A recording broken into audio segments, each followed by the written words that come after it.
Dun, dun, dun, dun. Hello, friends. Welcome to another Interstellar Book Club book review. Hello. Hope you're having a great day wherever you are. And if you read Death of the Author, I'm so excited to hear everybody's thoughts about it. But first, let's introduce our co-host for today. Tina, you want to say something about yourself? Hi, I'm Tina. I have Sound and Fury Book Reviews as my YouTube channel, and I basically just talk about sci-fi books, horror books, fantasy books mainly. I do a lot of art reviews, and I've been in this book club for a couple of years now, I think. So Yay! it's fun. It's so much fun. I love it. Yay! And if you're here, you probably know me. Some of our other co-hosts will not be joining us today. We've kind of just all been like popping in and out and leading it with based on availability. So, woo. Okay, so this month we read Death of the Author by Nnedi Okorafor. Ooh, look at the beauty. It's a nice book. Very pretty. It's so pretty. And I read it with the dust jacket off, which I'll take off to show you because it has the rusted robots. Oh, that's cool. Right? That is very neat. Yeah. So it has wow, I didn't know that. book Yeah, I listened to the audiobooks, so I didn't get any of those special features.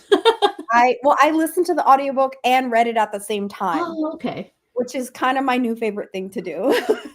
It's so funny because I use audiobooks for just to get things done at the same time. It's like multitasking. So I never do that. I should someday do that. I just never give it a try. I gave it a try not too long ago, and I was like, this is amazing. Cool. Oh my gosh, I forgot to grab what we're reading. Oh, no, I don't have a copy. Duh. Okay, so before we go into talking about Death of the Author, for anybody who's not staying very long, what we're reading in March is going to be World of Exile and Illusion. Is that correct? I think so. Yes. Okay. Yes. I'm pretty sure. I'm 99% sure. Yes, by Ursula K. Le Guin, which is the first 3 books. And if you're familiar with Left Hand of Darkness, which I think is the most popular one out of that series and that we've read before, this is that's number 4. So this is books 1, 2, and 3 to Left Hand of Darkness. So totally excited kind about of that. Prequel to it, kind of almost. Yeah. So that's exciting. So we have some friends here. Hi, Roro. Roro said I didn't read it, but I'm here. That's okay. Thanks for being here. Roro is like the most supportive person. Roro goes down. Amazing. I love seeing Roro everywhere. Hermie. Hi, Hermie. Same as Roro. I just wanted to hear your thoughts. Oh, you guys are amazing. Hey, new friend. It's Nkechi. Hi. How are you? With the robot. Yes. Okay.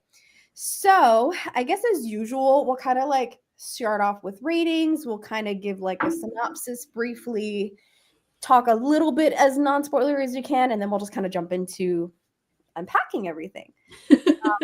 So ratings. What did you rate it, Tina? I think this is going to be an interesting conversation because I was not into the book at all. Okay. I thought it was so boring. Okay, well, this is going to be an interesting conversation. I know. I think it has really just a precursor to that, though. I thought she raised some really interesting ideas and concepts and stuff. I just am not a fan of family drama. I'm not a fan of contemporary fiction generally, and most of this book was contemporary fiction.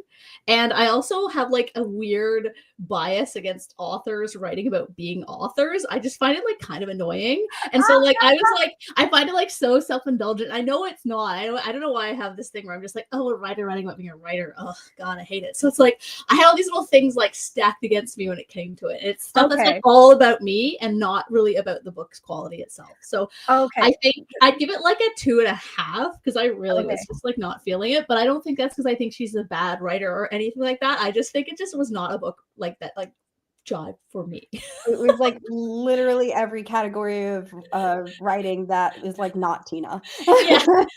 Exactly. Okay. And so I was just oh, okay, it's fine. That makes sense. Okay. So I gave it like a 4.25. I might be leaning towards a 4.5. I loved it. Good. Okay, good. I'm glad. Like I like when people like books. I'm like, I hate when I like everyone hates it. No, it's to be okay. honest. It's okay. Listen, there's been plenty of times where I was the dissenting voice and I was like, I don't like this, but that's okay. So I will definitely have some interesting discussions then, because I love generational stories. I love talking about family and culture, especially that like this, like you said, kind of played in between being contemporary, even though it is slightly, I think, set in like a smidgen of a future. Yeah. And It didn't really feel like that to me. It just felt like today, other than like yeah, it felt like today, autonomous cars. but it had a little bit of like some scientific things that are like not too far off. Yeah, You know yeah. what I It mean? didn't feel like a stretch. It wasn't like Okay. yeah, set like 200 years from now. It's Okay. set what, like probably like 2040 or something, maybe. I don't know. Yeah, like not maybe even like 2035. I don't know, 2030. Like not what's crazy to say is like right around the corner. Yeah, I know. Okay. And Nkechi rated it 3.25 stars. Great concept, but somewhat okay execution. Okay, valid. And I would love to hear why. I also so even though I am rating this rather high, because I'm the kind of reader where I have my like rationale for the rating, but then my mood will round the final score up or down. So like if I had to just go off of not how happy I feel, it's probably like a 4. But because I'm just like, oh my God, I had such a great time, I'm bringing it to 4. So I get that. I do that too. If I'm like, oh, 5, it's fine. I just loved it. I mean, they had some problems, but I loved it. Like, yeah, or the other way can happen too, where I'll be like, no. what I think happened with me. I think all the little things, I was just like annoyed, and I'm like, Okay, cool. So let's talk about it. Oh God, I haven't even tried to think of like how to are we doing non-spoilers? Non-spoilers. How do we? I don't know. It's hard to talk about it without doing the spoilers. Yeah, because I feel like the summary very much already kind of tells you most things. Like it's a story about family. The main character, Zelu, is like a 34-year-old author. She's paraplegic. She's in a wheelchair because she lost the use of her legs due to an accident. She's Nigerian American, and she's like navigating a big Nigerian family and cross cultures and expectations. And she's a bit of a feminist, and like all these things are kind of like clashing regularly. So that's kind of where a lot of the tension comes in. So if you're into that, there's a lot of this. And I was eating it up. But if you're not into that, that's basically like a good chunk of the book, even though it is a sci-fi and there is a story within the story. There's robots and other things that are based on a story that the author writes that then becomes successful. So yeah. Hi, Eric. Thanks for being here. Oh, so many supportive friends. Okay, awesome. Yeah. Okay. Do you want me to just start and then like you jump in, or does let's do that. I don't want to be like blah, blah, blah, blah. Okay, no, it's okay. It's okay. So feel free at any time. I want you to change my mind and make me raise my rating. Oh, we'll see. Okay. We'll see. That's my goal. Okay. So here's the thing.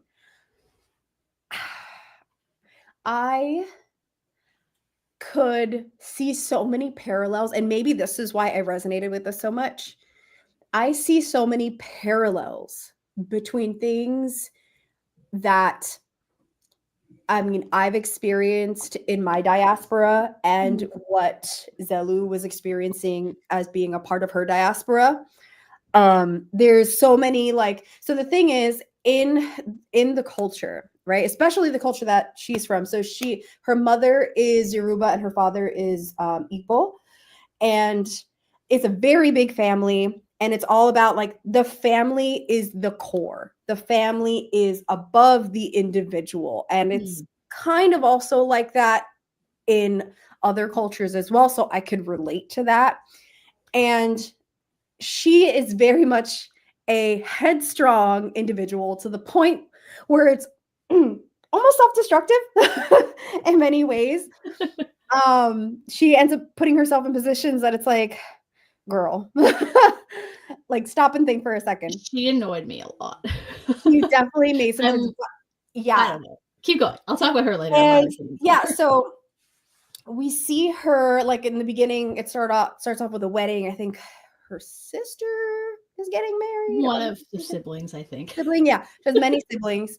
Her sister's getting married, and what I loved about it was I feel like the author, like you said, it was maybe a self-insert in some way, but it was very much like, here is my culture. If you don't get it, go Google it. The internet is there. Like, I'm not. I did love actually learning about her culture. It was the two cultures that her family comes from. I thought that was really interesting and really like eye-opening, and about how different weddings function and stuff. So I really liked that part. It was just the like immediate family squabbling that I wasn't into. Okay. Yeah. So there was a lot of drama. That's the stuff that I'm just like, oh, like the whole book, I was like, ghost them.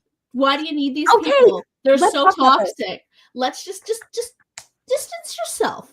Medium your family. Like, because I guess I come from a family where like my sisters are like my family, and then I have my parents and my dad lives in Europe. I don't see him very often.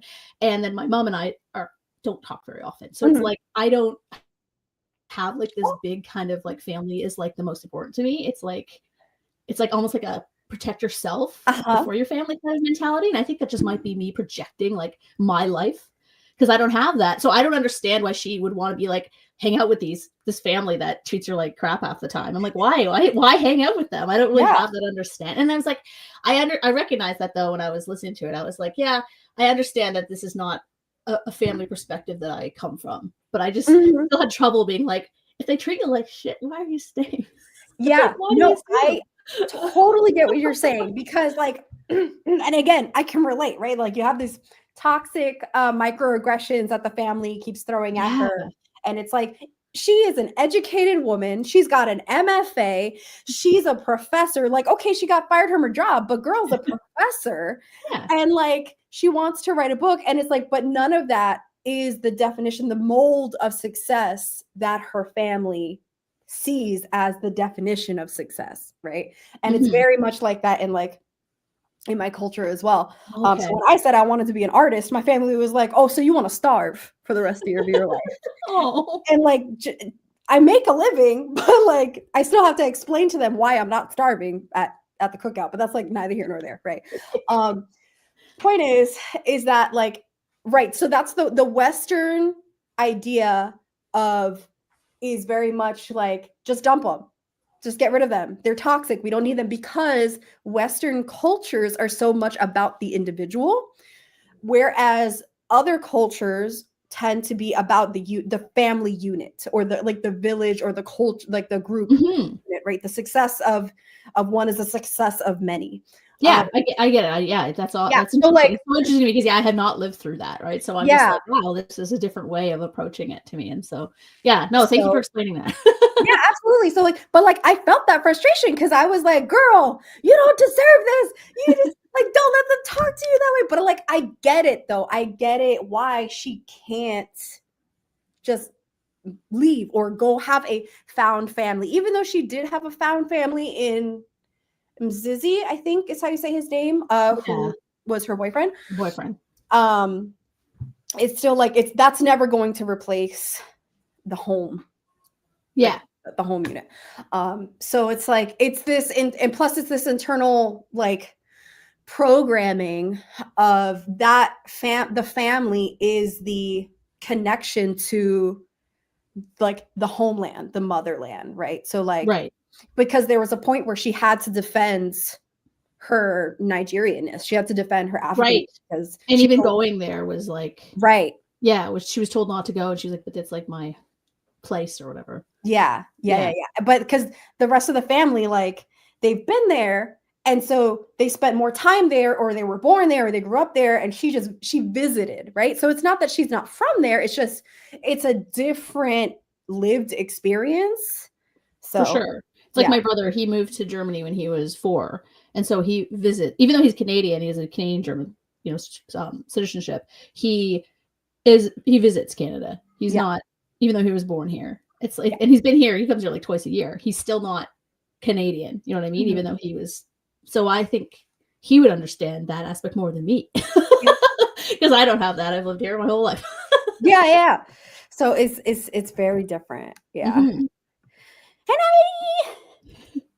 And Nellie's gonna read the book this month, but that's okay. Nellie's here listening. So I'm all about chosen family. The one assigned at birth is too messy, but coming from a culture that centers more family. Right. Same. Yeah. Like I'm also all about the chosen family. But again, that's like that was a breakaway from culturally what we're used to. Yeah. To be fair, she did physically leave once her book was successful and got her own place, but she felt isolated and lonely when Zizi was traveling for work. Right. It was And weird that she didn't really have any other friends, to be honest. Like, she has no She was friends other than him and then the random billionaire guy. Yeah, she was a loner. She was very much a loner. And she always did, like, I felt like it was important that she was the one in the family who, like you said, she did physically remove herself by getting her own place. Mhm. But she always came back. Like, she always came back to the family. She always came back looking for their approval. And Mhm. every time she would do something, the family, like, she would be like, oh, like mentally preparing herself for what are they going to say, or dad's going to be on my side, or someone's going to be on my side. And it's like, at a certain point, it's like, okay, but honey, girly pop, you've been through this a million times. You probably know how this is going to go down. But she's still looking for that approval, like every time. Yeah, I understand the family drama and dynamic intimately, just like Zelu. I'm Nigerian American, so I understood the cultural aspects, even when I got a headache from the blatant ableism from her family. Yup. The ableism was so real. That part I thought was done really, really well. Like, she just the way that it wasn't so overt, it was just like little tiny, like you said, little micro aggressions here and there about it, and just how they seemed to baby her all the time. Yeah. To be fair, she acted like a baby sometimes. She was weird, but I think Sometimes. it's a cycle. I think it was a cycle. Like, she was so used to them babying her that she kind of acted kind of whiny and immature at times, I found. Almost like it would get, because then it would get to their attention. Because it seemed like she wouldn't get their attention from actually accomplishing anything, because they don't care about her books and stuff. But if she was like, I need help, or blah, blah, blah, they need to jump in and rescue her, then she would get that attention. It almost seems like it was like a self-fulfilling prophecy of like just rolling over and over. And in that too, something that I noticed, which I don't think the book ever directly addressed, but something that was kind of happening in like the periphery, was her attitude. Her attitude most of the time, anytime, like, so her book blows up, her book gets famous, she gets like multi-million book deal, right? So she gets famous. Which is ridiculous to me. Sorry. Well, that's the point, there's right? No way. I know. I was like, there's no way this unheard of small social media following author. I'm like, even if the book is the best book ever written, it's not going to be, they're not going to give her a 7-figure deal. Give me a break. Probably not. No. I was just like, what? But that's the point of the drama, right? It's yeah, that's true. I mean, you can't have the story without that, but I was just like, oh my God. Yeah. Super dramatic, over the top. Yeah. So what was I going with? Oh, so her attitude when people would come asking her for an autograph or whatever, she'd always be like, why are you talking to me? Leave me alone. Don't talk to me. Just like, or she put like a sad face next to her autograph, and she was hoping that the person would get a hint that she doesn't want to be bothered, but they were just like, thank you, you're the best. And she's like, get out of my face, like whatever. But I also noticed that she was so judgmental against others as well. Like, just if someone didn't say good morning, or like mumbled good morning when she would say good morning, she'd be like, I don't like them. It's like, okay, but you're getting what you're giving. Like, yeah, no, she definitely had that. I think that she was just like, she was so unapproachable. I'm like, no wonder she doesn't have any friends. Like, she's like so like abrasive a lot of the time. This is really interesting. Oddly enough, the interview sections proved they did care about Zelu's accomplishments, and that they didn't want to tell her how proud they were. Yes, this is super important. Thank you for bringing that up. So we get interview chapters dispersed throughout the novel. I thought those were cool.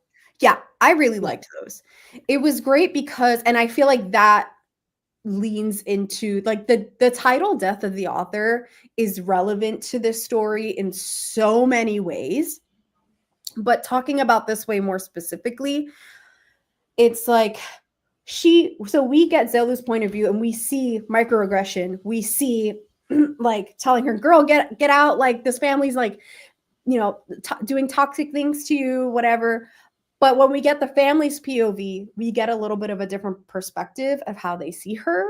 and that they are proud of her and that they do love her and that they're actually doing what they think is best for her based on what they believe, you know? Yeah, I never took it, even like before the interviews kind of all wrapped up, I never took it that they didn't care for her. I just took it that they were just like, yeah, it's just like her lifestyle and stuff just didn't suit kind of their perspective of what they wanted kind of her to be.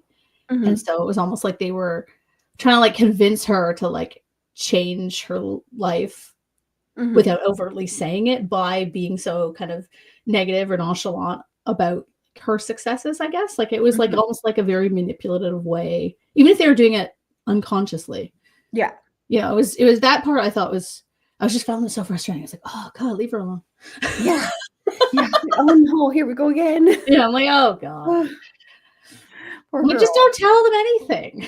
Yeah, that's kind of where I'd be at. I'm like, I don't like tell at them the end when she didn't tell them about that whole part. Are we doing? We can say spoiler stuff, I guess. Yeah, I think we're okay. When she's like decides to go to space and doesn't tell them, I'm like, yeah, I wouldn't have told them until I was like literally on the way to the spaceship because they're not going to care or they're just going to be like rude about it. Yeah, I mean, I think with that one, I probably would have told them like going to do the exos, the new legs. Her called prosthetics that she gets from the research lab. I probably would have just gone. I'd be like, I'm not telling them anything. But with the spaceship, I probably would have told them because last thing I need is for them to, God forbid, an accident and then blows up on another Challenger situation or something. You know what I mean? Just write them a letter, be like, I didn't tell you because I figured you'd freak out, and if I died, sorry. Like, now you don't have to worry about me anymore. Oh my God. Yeah, no. I think it would have been interesting because like she spends the whole book kind of always going to them. It would have been interesting for them. I guess she did in a way. She waited until like the last possible moment to tell them, I guess. So she did kind of learn, I guess, to be like, tell them important stuff kind of before, while it's already rolling before. Yeah, she waited until she had already done like the training and all that stuff. Yeah. Like, all right, this is happening. This is locked in. I signed a contract, whatever. Yeah. Can I say one thing that I hated? Sure, go for it. I hated that whole pregnancy thing. That was so stupid. Oh, yeah. Okay. I was like, why? And then they're like, oh, yeah. He's like, oh, it's fine. I'm like, they would have been monitoring her body so well. Like astronauts now, they monitor them for that stuff. They put them on IUDs and stuff. There's no way she would accidentally get pregnant. And then he's like, oh, I have a Deus Ex medical and I can fix this with this little like shot. And I was just like, why have this at all? Like, just leave it out. It had nothing to do with it. The story ends after that point. So we don't learn there's no consequences to it. There's no tension because I was like, okay, this is the last chapter. You know, so I was like, I don't know, what's the point of this? Like, did it change anything? It didn't do it. I don't think it added anything to the story. It just seemed like, I was just like, oh my God. Why? Yeah, like, why does every woman's story have to have this? That was probably the one part of the story that I kind of stopped and I was like, did we need this? I don't think we did. I was struggling to think of like any reason that it needed to be in there. I don't know. If anyone feels different, please feel free to drop it in the chat. But yeah, I was like, I don't think we needed this. It didn't even change her relationship with Miss Easy, the boyfriend, right? Yeah. He was annoyed at first and then he just got over it. And I was like, okay, so we didn't even have any kind of problem. Like, not gonna lie, after an attempted kidnapping, she should have been more forthcoming going to space. Well, yeah, that makes sense too. Like, but that's kind of like the point, I think, right? Is that she's so stubborn. She's so stubborn. She's so stubborn. So like either I think, yeah, that makes sense. Either completely make it so that she finally does something where she's like, I'm not going to seek my family's approval, or lean into it after being kidnapped and being like, I'm not doing anything without all of y'all being on board. Something like that. Like that those two things, I guess, make sense. And I guess her family was on board for the space thing after a while. Like initially they were upset but then they were all really excited and she was like surprised by their reaction. So I'm like, I think that the pregnancy thing actually took away from that. It was like distracting because that should have been like a big moment of like, finally they're like accepting her for who she is. Right. But then she adds this other thing that of course her family's going to go crazy about when they find out. Right. But we don't see that. But I'm just like, maybe we should have ended on like a hopeful note here. Her family was going to, they were going to, appreciate her for who she is. Yeah, I don't know. The whole pregnancy thing, I was like, Oh, I literally went, do? what? And I got so mad. Yeah. So personally, I would have just edited that out completely. I don't think we needed that. Yeah.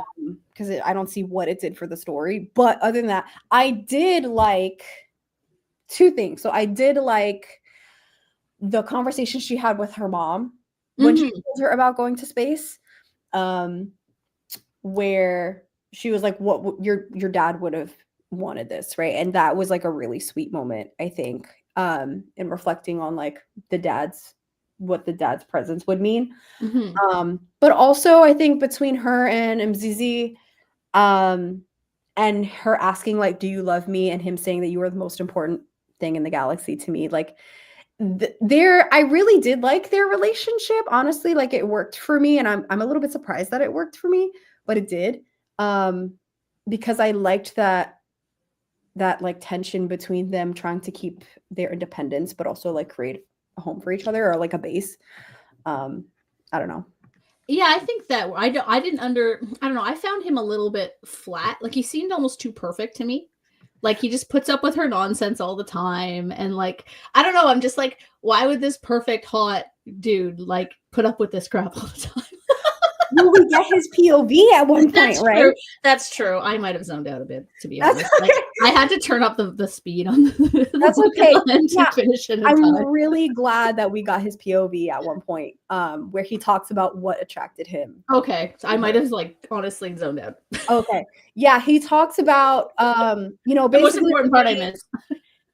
He was the kind of guy who he said could basically like, he had no issues getting girlfriends, but that they were all very surface level. I see. And that when he met her, that because she's complex, because she's strong-headed, because she's like ambitious and driven, but like in a way that's not surface level, that he was like attracted to her in that way. I don't know if I don't know. That seems like he's kind of calling her like one of those, not like the other girls a bit.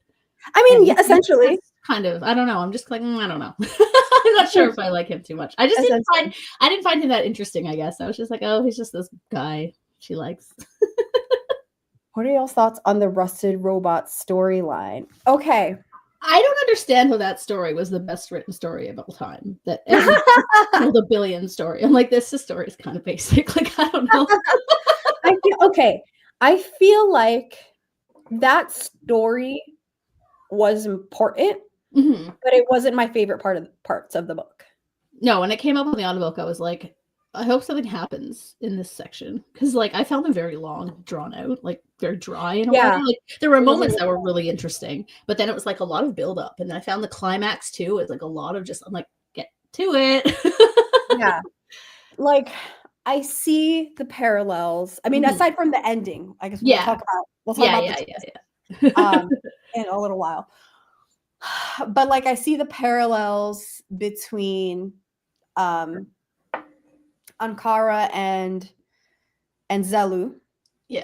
Between both of them, aside from like the physical, both of them lost their legs. Both of them have been at the mercy of a scientist in some form or fashion. And then they both get like new body parts that allow them to do things that they weren't able to do before. They're also super into their community as well. Like, she could have been like, I don't care about the other humans, and just went off on her own. She's so obsessed with like saving everybody.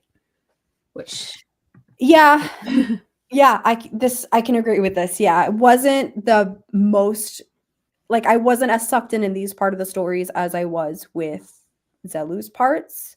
Not the greatest start, but I liked Ankara. Yeah, I liked Ankara, and I liked Ijele's relationship. I always like the kind of like almost like possession story, like, because it's like she has another entity living within her. I always liked those kind of aspects, and I liked the that researcher spider guy. What the heck was his name? Is it? I can't remember. Udide? Yeah, they were cool. I can't remember their gender. Yeah, it was great. Yeah, I like that too. The ending, I got lost a little bit in the end. Okay, not gonna lie. Maybe this part went over my head a little bit, but maybe because I had so many things in my brain. Like the part where the trippers, I think it was called. Yeah, they were the ones that were coming down to destroy everything. Coming, yeah. Right. And there was a climax where they were about to be there. And for some reason, my brain did not process how that got resolved. Wasn't it because Ankara sent out the story? No. There was that other person, the Udidi, I think. She convinces them to talk to the one that he was like in love with, I think, and then convinces the trippers not to destroy everybody because of that connection. Yeah, I'm pretty sure. I'm trying to remember. Yeah, that part I wasn't feeling I that. think that's what it was. And then she wanders around and writes the story or whatever. But I'm pretty sure that's what it was, because I remember it being kind of anticlimactic, and I was kind of like, oh. Yeah, that part I would agree. Love conquers all, blah, blah, blah. If anything, I was intrigued up until they had like, not a battle, the EMPs. I was thinking of the Matrix Revolution the entire time. Is the Revolution the third one? I don't know. Yeah. The EMPs. I was thinking about a Sea of Rust the whole time and how I like that better. Yeah. Like, okay. Yeah, I was interested in that and what that meant for Ijele, and it was essentially a genocide. That was like, how would the EMP not? I think she explained it at one point, but the whole time until she explained it, I was like, how is this not going to destroy the humans too? Yeah. But then they explained it. I was like, okay, fine. Because I was wondering, I was like, isn't that just like, would that just get everybody in the EMP? Would that affect the humans too? They're robots. Like, yeah. So I liked how the future was storytelling from humanity, which is kind of ironic for an AI robot writing a story. Yeah. The AI aspect I thought was kind of interesting. I didn't know how to approach this. I was mulling over it because I was like, is it relevant at all? Like the fact that it was a robot, like given AI today, and I don't know how you feel about AI being an artist. I have so many mixed feelings. I know, right? And like, I thought that was an interesting, but I wasn't sure how it tied in. And obviously she wrote this like probably a couple of years ago before AI really burst into like taking over creative works and stuff. But I wonder how that like applies if we think about it. Like, what's the implication of a robot being able to write a novel that has like feelings and stuff? I'm like, does that mean humans are irrelevant? Is that what she's trying to say? In the future, we're going to be robots continue our legacy because they can think and feel too? But I'm like, is that a good thing? That's a really good question. Okay, so here's my processing of this so far, and there's a few layers. One of them is thinking about Zelu writing this story and how it was turned into a movie adaptation that was completely whitewashed, right? Yeah. And how upset she was that so many people resonated with the story and turned it into something that was never adapted in a way that it was specifically intended to what it was supposed to represent, right? They completely removed the culture and like everything that is, and that's with the death of the author. That's right. But yeah, that's part of the because of how it's supposed to be that you're not supposed to take any sort of context. You're supposed to go into I thought that was interesting that Zelu was like so obsessed about that, or like angry, because I'm like, well, isn't that what you wanted, to not be people to read into it? Because it seemed like she didn't want people to read into the disability aspect. She didn't want people to read into her culture and stuff. But then when someone takes it and makes it completely not like her at all, she gets mad. I'm like, but didn't you want that separation? I thought that was a very hypocritical, might be too strong of a word, but you know what I mean? Like, I was like, why do you care so much? You didn't want that. And I think that's really important, because a lot of artists, like, I was having a conversation, I think it was Doja Cat, who I was talking to someone about recently, and because she thinks, I read something about, she doesn't think that like politics are important. She doesn't think about politics. And it's like, okay, but who you are and what you're saying and the work that you're doing, it tells a story. It matters. Like what you do matters.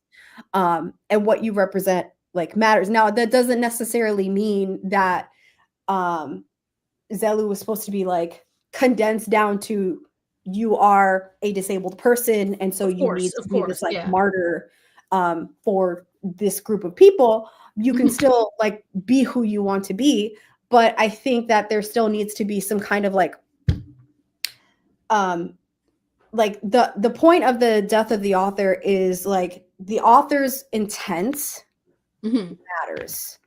And it matters just as much, I think, as like the rest of the world's like interpretation of that work, because it's about like an exchanging of ideas, an exchanging of concepts, and like concepts existing through this manifestation of story.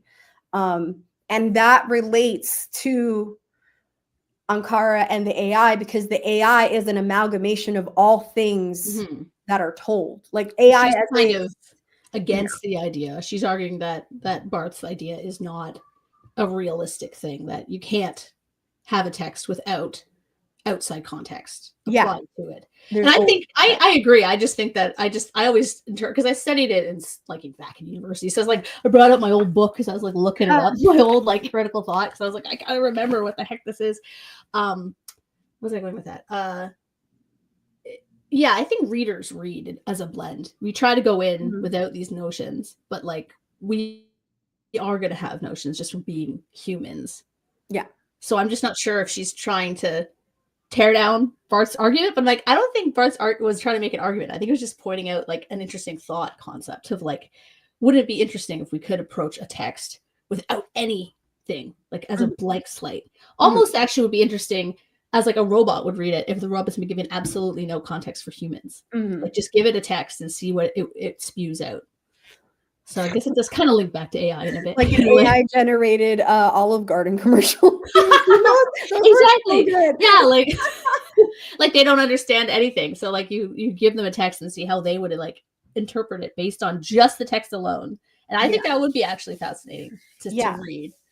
And I think Udide helped Ankara to write a story from the last 2 minutes. Yes. Yeah. About right. Oh yeah, storytelling says that was the whole thing. Yeah. So that I will say, okay, that whole part right there, I wasn't vibing so much. I was like, get back to Zelu. I don't know what to talk about stuff. Yeah, I was like, I don't know. And I'm like, so just in case I'm misconstruing this. So the idea, the twist at the end is that the story that Ankara was writing was Zelu's story. Yes. So did that include all of the interviews and stuff? Like we're supposed to be like the book we read, including the Rusted Robots parts, was actually what Ankara wrote. Is that what it was? Like everything? Yes. I'm like, how would Zelu's boring story save humanity? I don't understand. I'm like, okay, boring. That's the part. Okay, let's talk. Oh, I'm so excited to talk about this. You don't understand. Hold on. Okay. I love this. Okay. Oh, thank you. Your thoughts on Death of the Author are really helpful and insightful since I was not aware of Barth's essay. Okay, so I'm so familiar with Barth's essay because that was one of the foundational texts for when I wrote my master's thesis when I was cool. Okay, so you know more of it than me because I can't remember 20 years ago. This is my tea. This is my everything. Oh, awesome. Okay. So here's what I think about it. Roland Barthes wrote this essay, I think it was like 1967 or 68, something like that. Late 60s, I think, of basically talking about like once a text is written or an artwork or a piece of media is made, that media exists in the world to be interpreted, to be absorbed, right? We can get into object-oriented ontology, which is essentially like that every idea has a physical manifestation and a conceptual manifestation, but I'm not really going to go into that too much. Essentially, it's like you make an art, or we can even use language. Like you say the word book, right? But a book, as I interpret a book, versus a book, how you interpret a book, could start from two completely different places based on personal context. And so Death of the Author is that this that an idea does not exist in a vacuum, and that authorial intent should be considered. However, what the greater repercussions of that media are as an influence are equally as important as authorial intent. If that is sense. Yes, that sounds perfect to me. I'm like, it's so complicated because it involves so much background you have to understand about. I'm not saying this to you. I'm saying this to like everyone watching that. Yeah, it requires a lot of a further study of understanding other like critical thought, I think, to really grasp it. Yeah. So it's like you can't really understand it from just reading the essay. I think you have to have all the other kind of structuralism, all that stuff in place before you really understand it. Yeah, there's a couple other like authors who also wrote post bards on like similar topics, and again, like object Victorians and all other things. Was Derrida before or after? I can't remember. What happened? Derrida. There's nothing outside the text, that guy. I think it might have been. I think it was after. I think it was a reaction. I think it was a reaction. Reactionary, yeah. Yeah. I think it was hilarious how Russell Ross became a bestseller and did the author save the planet, but both stories separately were kind of okay. Okay, yes. So here's the interesting part, right? Okay. I love that. I agree. I agree. Yes, I do not think you're wrong. Here's what's interesting about it to me is that saying this. Oh, hi, baby. I'm on a video. Can you go talk to your dad? That's okay. Go talk to your dad. Dad will fix that for you. I'll just be right here. No. I need you to go talk to your dad right now. Go, please. Why? Because I'm busy. I'm having a very important conversation. Mama, my tablet's not. I don't care about that right now. Can you get your dad to fix it? I can't fix it. I'm sorry, everybody. Marceline, I'm serious. Dad actually can't. I don't. Tell Dad he has to turn off the timing, the time restriction on it. That will turn it off. I know how you feel. Life with children. I know, life with children. Trust me, I know. I'm probably so mean. You're like, oh my God, she's so mean. She's like, get out of here. No, you should hear me at school. Oh yeah, you're a teacher. Yeah, trust me. I know. I think it was like the other day. I was literally like sitting at my desk. I forgot what I was doing. And a child comes to stand behind my desk and look at my computer. I was like, "Can I help you?" Like, I'm looking at weird memes. Don't. Yeah, he's like, "No, I just want to be next to you." I'm like, "Well, can you be like 2 feet less next to me? Like, can you back up a little bit?" Anyway, sorry, that's totally off topic. Oh, that's so funny. Oh my goodness. Cora is an SFF award, darling. What are your thoughts on seeing Death of the Author on award shortlist next year? Oh, okay. I want to come back to this question. Okay, I'm going to put a pause on this because I want to finish the thought that I was having based on what Nkechi said before. Okay, so so the stories were just okay. And I think it's really interesting because the idea of who tells a story matters. So there was this really important artist. I say important because that is subjective to me as an artist that I really like. And my ADHD is ADHDing right now because I'm so bad at names. Oh my God, I can't remember names. It's going to bother me because I just said she's important and I love her. That's not the point. Point is that she did this work in which she got refugees from various countries. And then she recorded them telling their stories of survival. And she shared those stories, and those stories, although true from the mouth of the survivor, did not get as much attention as the same stories being read by hired actors like Alec Baldwin. And so the whole point of that artwork is about Death of the Author and saying that who tells a story and how it's told sometimes matters to get the story across more so than the story itself. When the story has not changed, it's just the mode, the vehicle of how the information is shared. And I think that's really interesting about this because it's like the stories were just okay. And no, a story like this would not probably save the world. But you would think, I think in the greater context and like sub-themes of this, that if you hear someone's lived experience, that should have gravity. But unfortunately, there are still people who deny the existence of things happening, even though we have other people sharing their lived experience. Does that make sense? Mm-hmm.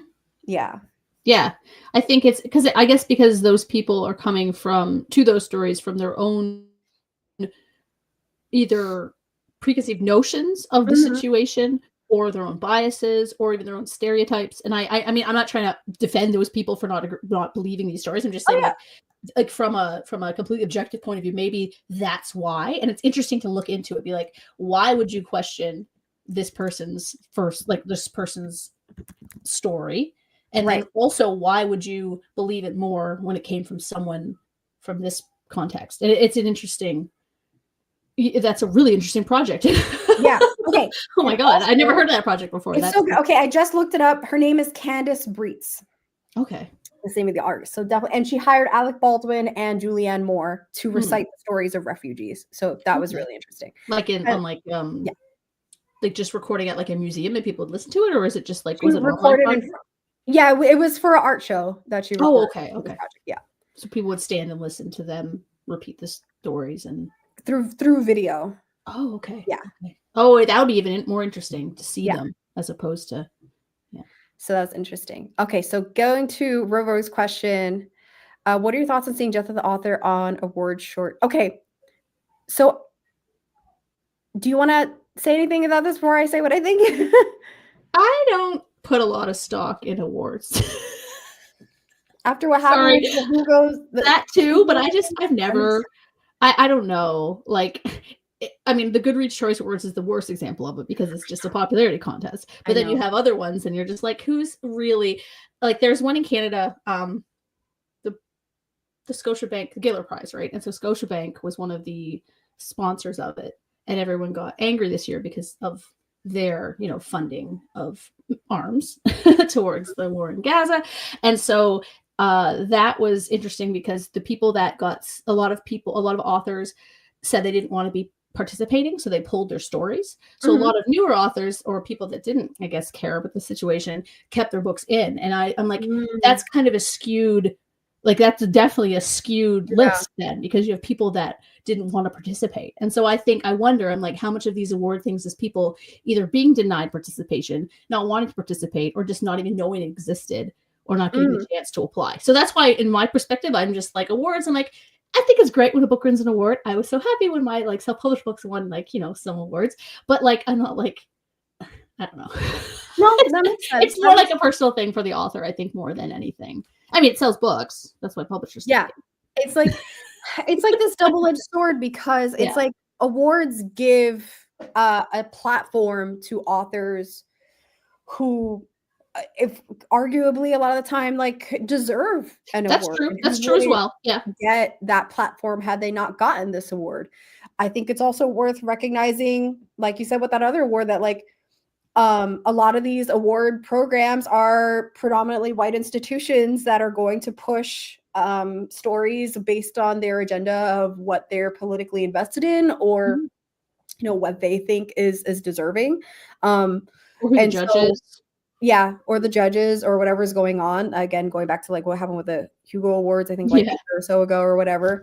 And I think it was Iron Widow, or was it Babel? Something happened. But like there were so many controversies. Yeah, there were so many controversies. So like, I definitely don't give them as much credence as maybe some other people do. But the one that I will say I've been clapping up is Hong Kong getting the Nobel Prize in Literature, because I think she totally deserves it. But I think the Nobel Prize is a bit different. I think it's a separate system. I don't know though. I'd have to do more research into it. I don't know enough about it, but I was like, you know what? She got an award that's flocking people to her, so she deserves it. Anyway, to answer this question more specifically about Okorafor, I personally, as where I am right now with everything I've read this year, if this was up for an award and I had to vote for it, I would vote for it. But that's just me. I probably wouldn't. That's okay. I wouldn't think it was like, I think I would be like, oh, I'm not surprised, because it is kind of an artsy kind of book. And normally artsy kind of books tend to win, I think, in terms of, I think awards sometimes, especially for genre books, they tend to like go for ones that are a bit more kind of like have a bit more depth to them. And I think this book does have a lot, like I would be surprised if it like won, but I think if it got on the short list, I'd be like, no, I get that actually. I understand. Yeah. I correct myself. Yeah. I have to think about it for a while. Yeah, I don't know. What else is there to talk about? Is there anything else you wanted to talk about for this? I don't know. Let's scroll through my notes here.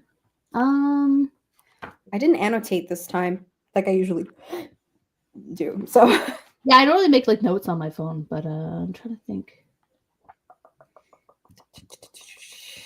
I don't know if I think I slightly mentioned this. I don't think the whole rich white guy billionaire was a good look for this book. Why? Given all the billionaires right now. the hatred Oh, towards how him. she took.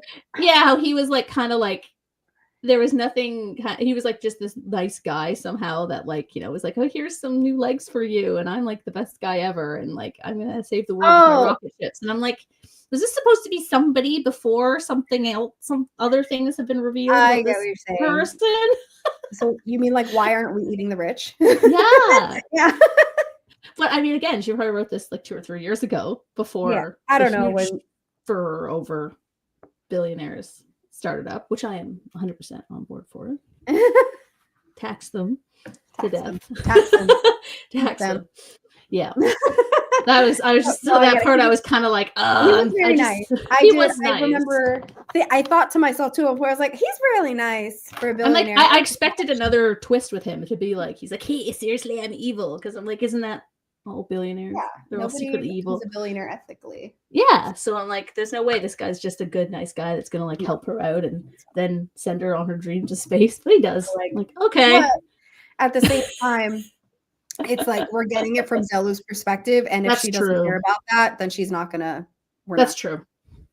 Yeah. So. Yeah, literally that. Immediate side eye. Like you and I are like on board with everything. I think. Yeah, absolutely. Immediately sus behavior. Yeah. I was like, when's this guy gonna do something bad? Right, but he didn't by the end. Never did, and I was like, oh, or at least acknowledge that like she's good for publicity or like something, like he was like too good. Yeah, no. So I also didn't understand why she just didn't have an assistant to screen her social media. Like everyone I know that has like I know some authors that are like not even big name authors at all, and they like have a social media person to like do all their social media rather than her like doom scrolling on her phone. Yeah, no, well, I was like, this would be good for your mental health, Zelu, to have someone do this for you. Yeah, because she's self-destructive. Yeah. I was like, stop focusing on that so much. Get a timer on your phone that turns it off after 15 minutes, like I do with Instagram. Yeah. So, but yeah, okay. I'm not sure if there's anything else. I don't think so. To talk about, but yeah, I'm here. I'm actually like, I would read this again personally. But that's just me. Okay. So you know what? Maybe after our talk, I'm settling at like a 4. I think I'm gonna settle at a 4. See, I'd bump it up to 3. I think since we had our discussion, because I think I find there's more value in it now that we've kind of worked through some of the stuff that I was like not really. Once I wade through the stuff that I was personally just like not interested in. Okay, valid and real. Okay, cool. Yay, we did a thing. Yeah. All right, cool. So again, if you're gonna be here for next month, we are reading Ursula K. Le Guin's World of Exile and Illusion. And if you would like to join our Discord to talk about any of the books, the link is in the description below. Tina is linked as well, and as well as the other co-hosts, so you can get notifications. And I post on social medias of like, this is what we're reading that month and all that stuff. So yeah. Oh, you're sticking to your reading. Yay. I'm also very much a very high rater. Like I never give books less than like 3 generally. So I'm true. Like 5 stars all around. So that's why I was very shocked to hear a 2-star for you, because I was like, Tina? I was just so like, oh, too much drama. I have enough drama with my own family. I don't need more drama. Listen, I'm gonna, maybe if I say this on air, everyone can help me manifest this, because I really want us to read a rom-com. I'm pushing for us. Like, I want us to read something funny. And I was abducted by aliens, and now I'm stuck in a rom-com by Kimberly Lemming. I'm just saying, maybe if I say it, I'll manifest it so people can vote on it. Did I read one of her other books last year? The one about the demon or something? Oh, like I needed a love potion and a demon. It's something like that, but it's like another one about something about saving a demon or something. But probably, I hate it. No, what I did, I loved the main character. I actually liked the world building. It wasn't in depth enough, but it never is in rom-coms, and so that was fine. But I hated the main character. He's one of those alpha guys that I hate, and I'm so particular with romance. The guy has to basically be a cinnamon roll, or I don't like him. I hate him. It's like either love or hate. It's like he has to be like the super nicest, cutest little like unobtrusive man. Like a himbo or something. or a very polite enemies to lovers where he's not a dick. Or I hate it. Or I hate the ones that are like, I'm gonna possess you, I love you so much, although you're mine, no one can touch you. And I'm like, I hate that shit. Okay, well, I don't know. So if we do read one of those, I will read it, but don't expect me. Okay. No, well, I haven't read it yet, so I don't know. But I'm just manifesting because that's what I'm in the mood to read. But again, it's up to the vote. You know what? They are fast and they are easy to read, so I do like to compare it to like these heavy texts. Well, thank you all for being here. Thank you, Nkechi, for joining our discussion, and everybody else who popped in, Roro and Hermie, and all the friends who came in. Appreciate you being here. Yeah, and I guess keep posted. Subscribe, whatever you got to do to keep notifications up so that you can figure out when we're doing more lives and book discussions and reviews and stuff. And I guess we will talk to you later. Okay, bye, everybody. Bye.